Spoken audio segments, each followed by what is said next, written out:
최근에는 완전히 달라진 게 민간 기업들이 많이 참여하고 먼저 개척해야 될 시장으로 보고 있거든요. 미국뿐만 아니라 주요국들, 예를 들면 유럽이라든지 중국, 일본, 인도 등 앞다퉈서 많은 예산을 투입을 해서 개발을 하려고 하고 있는 우주항공청이 이제 설립이 됐습니다. 관련해서 전문 인력들도 좀 집약적으로 모이게 됐고 2027년까지 1.5조 원까지 확장하겠다. 국내에서 우주 개발 예산들이 확장됨으로써 좀 낙수 효과가 있지 않을까 이렇게 좀 기대를 하고 있습니다. 특별한 경제 강의 머니 특강. 안녕하세요 주식 초등학교 여러분. 오늘 특강을 맡게 된 정우윤입니다.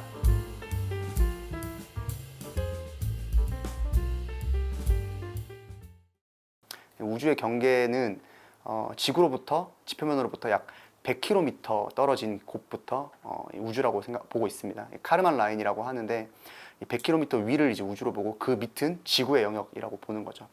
제가 항상 이 우주의 영역을 먼저 말씀드리는 이유는 비행기가 국제선 같은 경우에는 약 10에서 12km 정도를 날거든요. 그러니까 생각보다 굉장히 멀리 있는 영역이에요. 그래서 과거에는 1960년대나 처음으로 이제 우주 산업에 우주로 사람들이 이제 진출할 때는 좀 기술적인 문제들이 많이 겹쳤었는데 최근에는 좀 더 경제적인 이점을 통해서 경제적인 이익을 취하기 위해서 많이 진출하고 있는 상황입니다. 말씀드린 이 100km 카르만 라인을 넘어서 우주로 나아감에 있어서 제조업이라든지 관련된 서비스들 모든 것들을 통틀어서 우주 산업이라고 일컫는 거고, 뿐만 아니라 위성과의 통신을 위해서 지상에 있는 지상 장비들까지도 우주 산업의 큰 틀에서 보면 우주 산업이라고 부르고 있습니다. 예를 들면 우주항공 산업에서 가장 대표적인 경우에는 발사체 기업들이 있을 것 같아요. 그러니까 우주로 가기 위해서는 무엇인가를 타고 가야 되는데 그 타는 걸 이제 로켓, 발사체라고 하거든요. 그래서 그 발사체를 만드는 기업들이 있습니다. 두 번째는 이제 인공위성과 관련된 영역들이 있습니다. 이제 발사체에 인공위성을 실어서 우주로 보내게 되는데 그 인공위성도 역할이 한 가지, 두 가지가 아니라 굉장히 다양한 인공위성들이 많거든요. 예를 들면 지구를 관측하는 역할을 하는 관측위성이라든지 아니면 통신 신호를 전달해주는 통신위성이 있을 수도 있고, 우리가 쓰고 있는 GPS처럼 항법 시스템을 제공하는 그런 항법위성들도 있기 때문에 그런 부분에서 봤을 때는 이 위성 그리고 제조 그리고 위성 서비스까지 아우를 수 있고, 그 외에도 아까 말씀드린 지상 장비, 왜냐하면 위성과의 통신이나 관측 신호를 주고받기 위해서는 지상에도 지상 시스템이 필요하기 때문에 관련된 지상 시스템 혹은 지상 장비도 관련된 영역이라고 보시면 될 것 같습니다.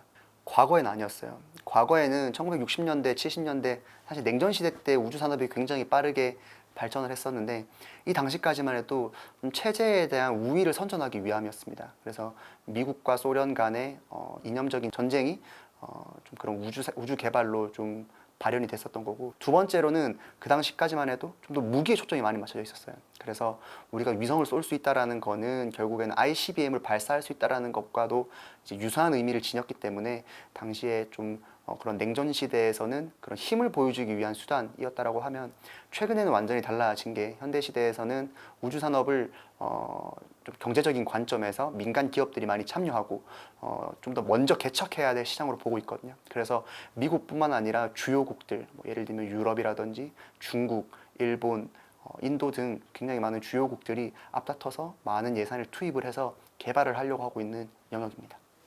크게 두 가지 측면에서 나눠서 말씀을 드릴 수 있을 것 같은데, 첫 번째 개인의 측면에서 봤을 때는 결국에는 이 우주 산업이 좀 커지는 과정에서 우리가 가치 판단을 확실하게 할 줄 알아야 되거든요. 그러니까 정확한 가치 판단을 할 줄 알아야 된다는 것인데, 이 말이 무엇이냐면 결국에는 우주 산업도 그 안을 들여다보면 방금 아까 전에 말씀드린 것처럼 발사체나 인공위성 시장이나 위성 서비스, 지상 장비, 이런 굉장히 다양한 영역에서 좀 어려운 영역들이 많아요. 근데 지금까지는 아무래도 투자자분들이나 좀 시장에서도 우주 산업이라고 뭉뚱그려서 좀 이해하고 있는 경우도 많고, 실제로 관련된 모멘텀이 왔을 때 좀 비슷비슷하게 움직이는 주가가 움직이는 경향성을 좀 보였거든요.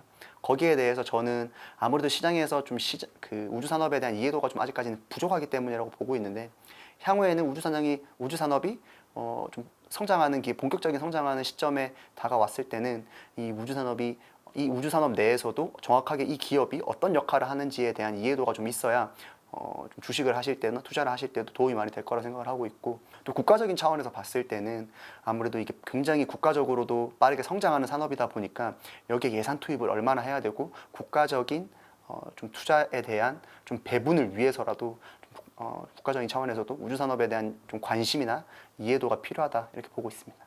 아직까지는 물론 우주 여행 자체가 아주 옛날 말은 아니지만 최근에는 오히려 우주 여행이나 이런 부분보다는 인공위성에 대한 시장의 관심도가 굉장히 많아요. 그래서 인공위성의 숫자가 실제로 2010년대 넘어오면서부터 기하급수적으로 늘고 있거든요. 지금도 엄청나게 빠른 속도로 늘어나고 있어요. 그래서 그 시장이 굉장히 빠르게 커질 것으로 전망을 하고 있고, 거기에 발맞춰서 이제 우리 정부도 지금 많은 위성들을 투입하기 위해서 열심히 경쟁을 하고 있는 상황입니다.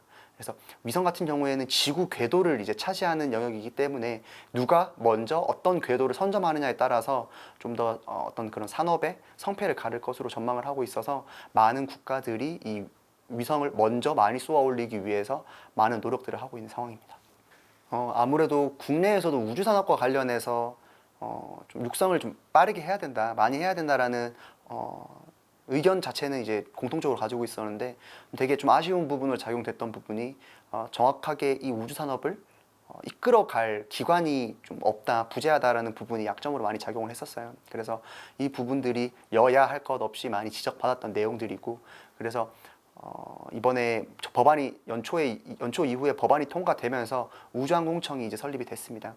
이 우주항공청의 설립에 대해서 좀 의의에 대해서 말씀을 드리면, 그 전에는 우리나라 우주 개발 체계 정점에 있는 거는 국가우주위원회라는 결정 기구가 있는데, 이 국가우주위원회 결정 기구에 관련한 우주 산업들의 계획들을 올리는 역할을 했던 게 과기부 내에 있는 우주 개발 몇몇 부서들이었거든요. 근데 과기부 내에서 일부 부서들만 우주 관련된 개발 분야를 담당하다 보니까 아무래도 예산 배정이라든지 아니면 사업을 추진하는 데 있어서 추진력이 좀 부족했다는 것이 사실입니다. 그래서 과기부에 있는 외청 소속으로 우주항공청을 이제 개청을 하면서 관련해서 전문 인력들도 좀 집약적으로 모이게 됐고, 또한 외청으로 아무래도 독립적인 기관으로 들어가다 보니까 좀 예산을 따오거나 아니면 그 밑에 있는 R&D 기관들, 항우연이나 천문연들과 좀 커뮤니케이션 하는 과정에서도 좀 더 수월하게 산업을 좀 이끌어 나갈 수 있다는 장점을 가지고 있습니다. 그래서 향후에 정부에서도 우주 개발 방향성이나 예산을 편성하는 데 있어서도 우주항공청이 좀 중요한 역할을 할 것으로 전망을 하고 있습니다. 아무래도 국내 우주 전체 산업 규모보다는 제가 어떤 부분을 많이 말씀드리냐면, 국가 우주 개발 예산이 얼마인지가 좀 굉장히 중요하거든요. 왜냐하면 우주 산업의 특성상 국가 산업의 초기 단계에서는 국가의 역할이 굉장히 중요합니다. 왜냐하면 아무래도 산업 초기에는 개발 비용이나 R&D 인력 비용들이 굉장히 많이 들어가는 반면에 수익성 자체는 좀 낮을 수밖에 없거든요. 그러다 보니까 국가 수주라든지 국가 개발 프로젝트들이 이 국가에 있는 민간 기업들을 좀 성장시키는 데 굉장히 큰 역할을 하기 때문에 국가의 우주 예산이 어느 정도인지가 굉장히 중요한데, 2021년 기준으로 약 7,300억 정도였고요. 그리고 2024년에는 약 1조 원 수준으로까지 성장을 했습니다.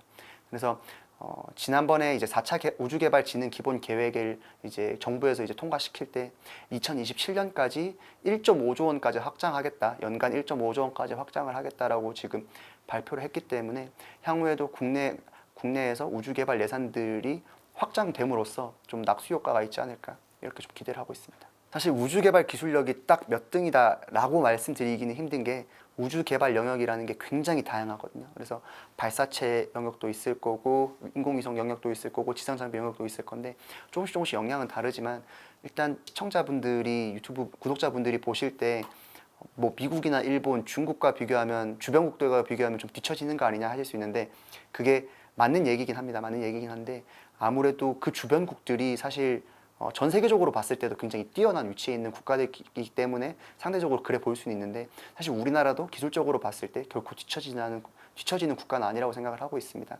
그래서 발사체 영역만 봤을 때도 실용 위성을 발사할 수 있는 누리호 개발했을 시점이 7번째 국가였다라고 보기도 하고, 거기다가 이제 관련된 위성 개발 쪽 영역에서는 이제 주요국들과 직접적인 비교는 힘들지만 거기에 준하는 기술력을 갖추고 있다라고 봐도 무방하다라고 보고 있습니다.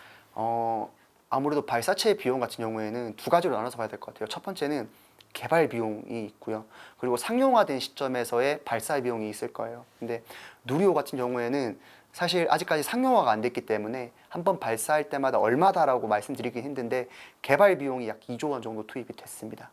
그래서 향후에 누리호 같은 경우에는 발사체 고도화 사업이라고 해서 상용화 서비스까지 가는데 이제 비용을 좀 더 계속해서 줄이는 방향으로 갈 거기 때문에 발사체 비용은 많이 줄어들 것으로 보고 있고요. 다만 지금 뭐 글로벌로 봤을 때 대표적인 우주 민간 기업 스페이스X 같은 경우에는 펠컨 9을 상용화를 했거든요. 근데 펠컨 9 같은 경우에는 한 번 발사할 때 약 6천만 달러라고 생각하시면 될 것 같습니다.